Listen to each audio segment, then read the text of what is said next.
Today, we're diving into a game-changing innovation in basketball technology.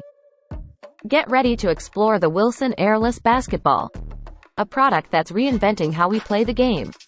Their prototype airless basketball is 3D printed and requires no inflation.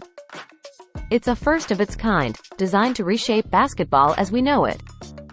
The ball's unique lattice structure, made from an elastomeric polymer, features hexagonal holes allowing air to pass through.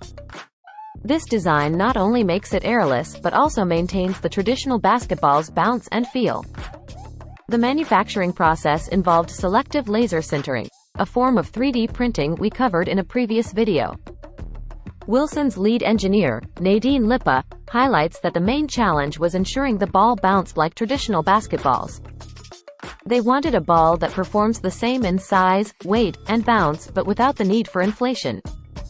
Moreover, the ball underwent rigorous durability tests, including being hit with a baseball bat, and showed impressive resilience. This airless design aims to eliminate common problems like deflation due to punctures or valve issues.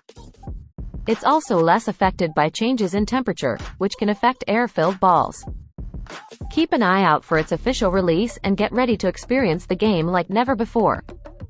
Hit that subscribe button to see more products of the future with 3D printing and the Africa Make Foundation.